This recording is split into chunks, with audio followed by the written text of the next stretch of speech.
On this edition of Manned Space, we join the astronauts of Apollo 17 for Apollo's last flight and take a look at a collectible that was the crew's way of saying thank you for a successful mission.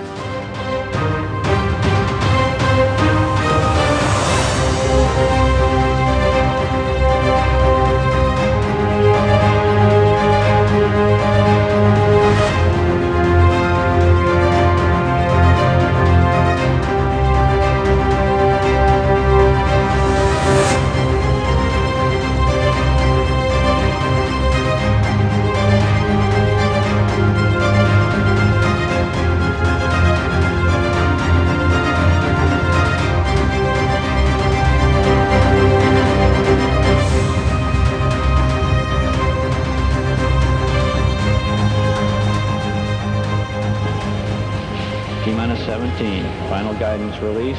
We'll expect engine ignition at 8.9 seconds. 10, 9, 8, 7. Ignition sequence started. All engines are started. We have ignition. 2, 1, 0. We have a liftoff. We have a liftoff, and it's lighting up the area. It's just like daylight here at Kennedy Space Center as the Saturn V is moving off the pad. It has now cleared the tower.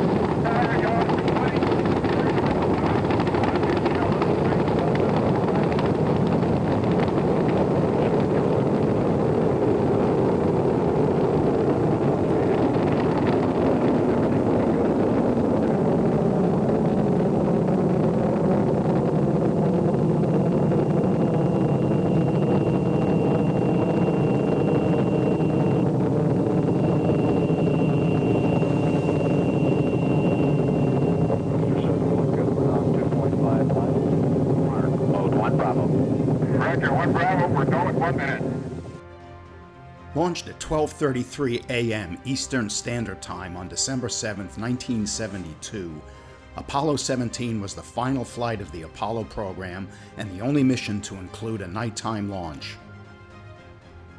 The launch was reportedly visible as far as 500 miles up the eastern seaboard of the United States. In command was veteran astronaut Eugene Cernan. Cernan had previously flown to the moon aboard Apollo 10, making him one of only 3 astronauts to have flown to the moon twice. Joining Cernan as command module pilot was Ronald Evans. A native of Kansas, Apollo 17 was Evans' first and only spaceflight.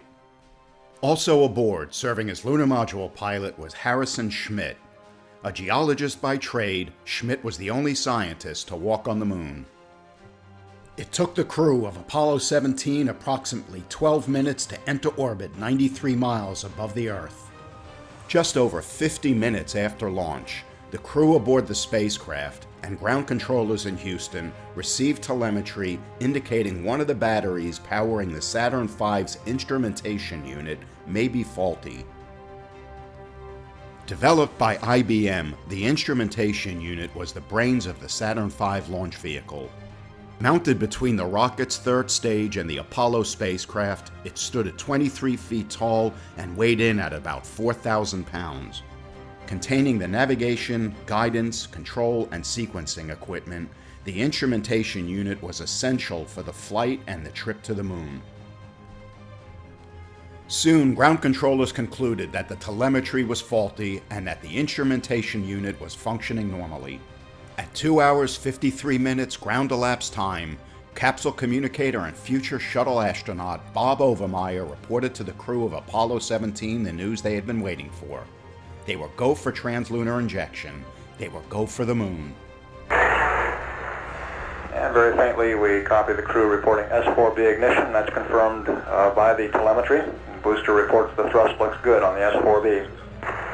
This burn was initiated at an altitude of about 97 nautical miles above Earth. When finished, the spacecraft will be at about 150 miles above Earth and on its way to the moon, some 213,000 nautical miles away.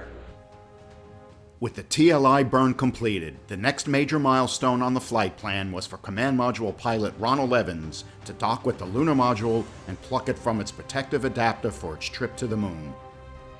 Roger, Houston. Roger, we copy. Okay, we're free. Rates look pretty good. Let's rock it together. Not bad. Okay. Prime 1. Mark it. Stand by. There she comes. Okay. Hey, guys.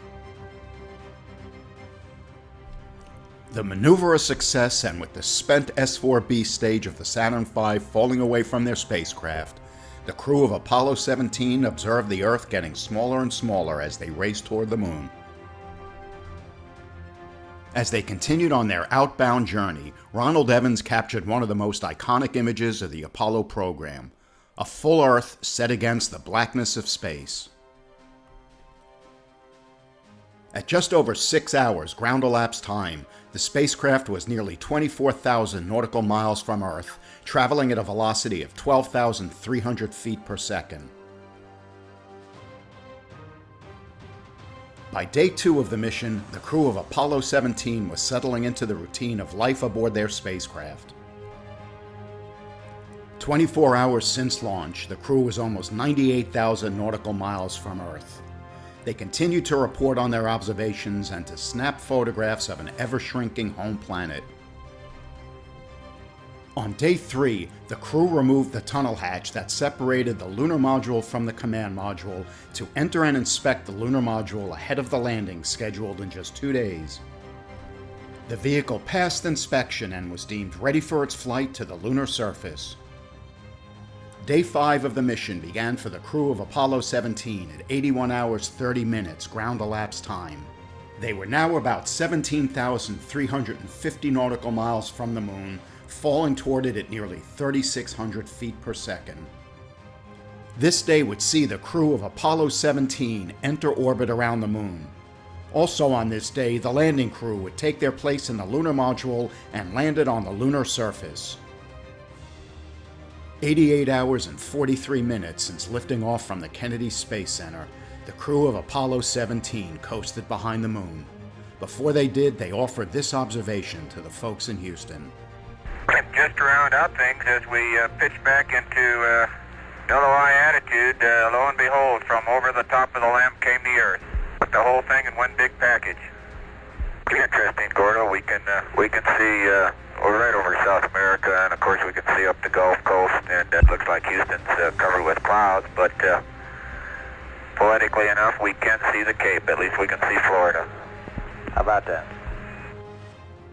While behind the Moon, Ron Evans would fire the spacecraft's big engine to slow it down and allow it to enter lunar orbit. If all went as planned, the crew would re-emerge in orbit around the Moon at 89 hours, 16 minutes, and 29 seconds ground-elapsed time. Until then, all mission controllers in Houston could do was wait. This is Apollo Control, 89 hours, 15 minutes ground-elapsed time. Some 55 seconds until Apollo 17 comes from behind the Moon on the start of the first lunar orbit. We're waiting word from the communications officer that we have indeed gotten a signal and telemetry from the spacecraft. Once Apollo 17 came around the Moon, the command module would, for the remainder of the mission, be called America. America, Houston, this is America. You can breathe easier. America has arrived on station for the challenge ahead. Very good. We've been hearing you for a couple minutes now. We've had a ground sight problem, but you're loud and clear now. Apollo 17 had safely entered lunar orbit. The crew would circle the Moon 12 times before Cernan and Schmitt would enter the lunar module called Challenger for their trip to the Moon's surface. The two spacecraft undocked on the far side of the Moon. Visual inspection of both vehicles were made and final preparations were completed for landing. At 112 hours, 49 minutes, and 56 seconds ground-elapsed time, the lunar module engine was ignited and Challenger began its descent to the lunar surface. This video captures Challenger's descent and landing as seen from the lunar module windows. We hear lunar module pilot Schmitt calling out altitude and descent rates as Commander Cernan takes control of the vehicle. Going down about 2. Very little dust. Very little dust. 40 feet. Going down at 3. Stand by for touchdown. Stand by. 25 feet. Down at 2. Feels good. 20 feet. Going down at 2. 10 feet. 10 feet. Contact. Okay, Houston, the Challenger has landed. Houston, you can tell America that Challenger is at Taurus-Littrow. Just about 4 hours after touchdown, Cernan prepared to take his first step on the moon. But before he did, he had a message for hundreds of thousands of people watching back on Earth. I'm on the footpad. And Houston, I step off at the surface at Taurus-Littrow. We'd like to dedicate the first steps of Apollo 17 to all those who made it possible. Schmitt soon joined Cernan on the surface of the moon. The two men planted a flag on the surface to memorialize their landing site. Roger 17, and presuming to speak on behalf of some of those who work in the MOCR, we thank you very much. The astronauts then got to the business of science and exploration. Over the next 3 days, the crew would drive their lunar roving vehicle more than 22 miles on the lunar surface. Their first exploration on the moon included a geological survey of Steno crater just south of their landing site. By the end of their first lunar excursion, Cernan and Schmitt had collected over 31 pounds of lunar samples. Day 2 on the moon included a traverse to Nansen crater, nearly 5 miles from the safety of their lunar outpost Challenger. It was the farthest any crew ventured from the lunar module while on the moon. From there, the astronauts headed to Shorty Crater. It was there that the astronauts discovered orange soil, which proved to be small beads of volcanic glass formed over 3.5 billion years ago. Oh, hey! Wait a minute. What? Where are the reflections? I've been through once. There is orange soil. Well, don't move it till I see it. It's all over. Orange! When Cernan and Schmitt concluded their second day of extravehicular activity, they had set a record for the longest EVA on the moon, 7 hours and 37 minutes. At 5:25 p.m. Eastern Standard Time on December 13, 1972, the men began the final moonwalk of the Apollo program. On this day, the astronauts would examine Tracy's Rock. Named after Cernan's daughter, the massive rock was as big as a house. Their final geological survey took place at Van Saar Crater before they headed back to Challenger to close out the final EVA. Once they had returned to the lunar module, Commander Cernan unveiled a plaque affixed to one of Challenger's landing gears. To commemorate not just Apollo 17's visit to the valley of Taurus-Littrow, but as an everlasting commemoration of what the real meaning of Apollo is to the world, we'd like to uncover a plaque that has been on the leg of our spacecraft that we have climbed down many times over the last 3 days.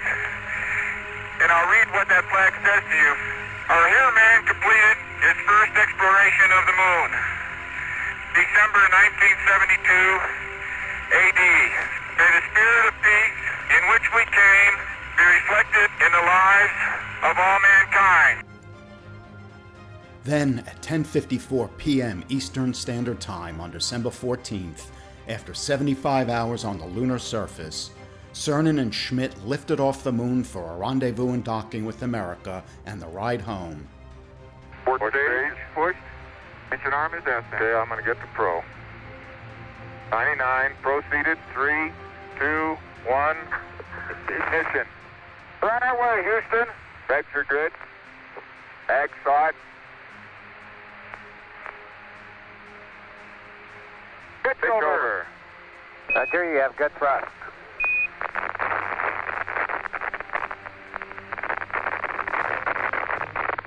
Okay, 30 seconds. 308 your number. Okay, coming through 1,500 feet, and H-dot looks good. On the way home, Ron Evans became only the third person to perform a deep space EVA when he left the spacecraft to recover some film. Lunar, am I clear? You're clear, babe, go.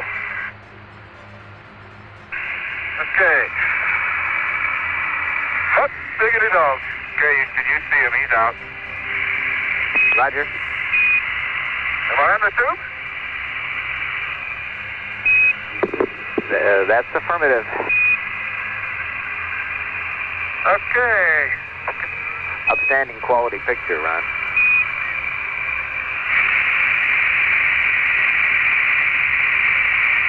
See me wave?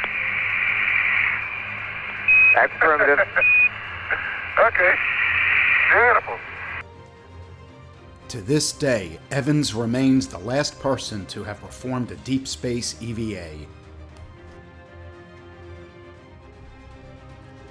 2 days after Evans' trip outside the spacecraft, the crew of Apollo 17 slammed into the Earth's atmosphere. Traveling close to 25,000 miles per hour, the 5,000-degree Fahrenheit spacecraft looked like a fireball looking out the windows.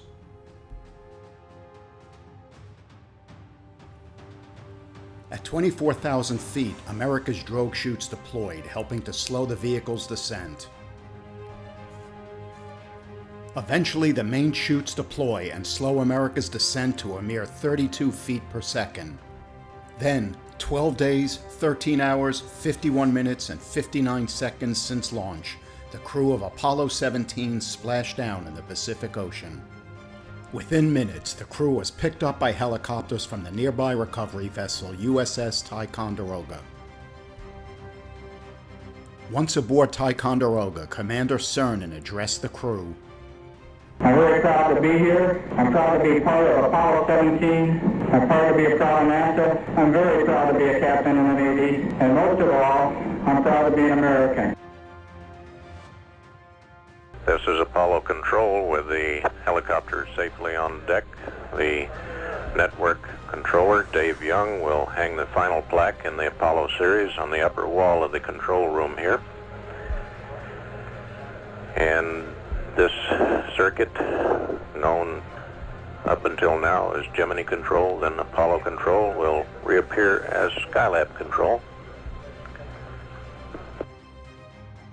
We're looking at a decorative mug emblazoned with the Apollo 17 mission insignia, but this isn't an ordinary souvenir mug. This mug was a gift of the crew of Apollo 17 given to an employee of NASA. Back in the day, Apollo crews gave gifts to select personnel who the crew deemed especially helpful in making their mission a success. This particular gift was given to Joe Corey. Josephine Jo Corey was a typist for NASA back in the day. Based on research, I believe she may have been with NASA as early as Project Mercury. She is mentioned a few times by Maureen Bowen in a NASA interview part of NASA's Oral History Project.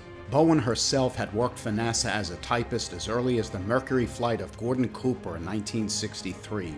In the interview, Bowen speaks about having worked with Jo Corey. Corey appears in the April 6, 1979 edition of the Roundup newsletter, the Johnson Space Center's employee newsletter. In it, she is recognized as an outstanding secretary and winner of Secretary of the Month for March 1979. I ran into Jo Corey again in 2018. At that time, I acquired this Gene Kranz party announcement hand-signed by Kranz. On it, you can see Jo Corey was a contact for ticket information to the event. She appears in the Roundup again on November 7, 1997 for having won the Spaceflight Awareness Team Award for her work in support of human space programs. Did you work with Jo Corey at NASA? Maybe you received a gift from an Apollo crew while you were working in the program. If so, please tell us about it in the comments section. Thanks again for watching Manned Space. Please watch for upcoming videos at least twice a week, during which I'll discuss the history of the space program by highlighting artifacts and memorabilia from my extensive space collection. Also, please like, subscribe, and click the notification button for more great content about manned space.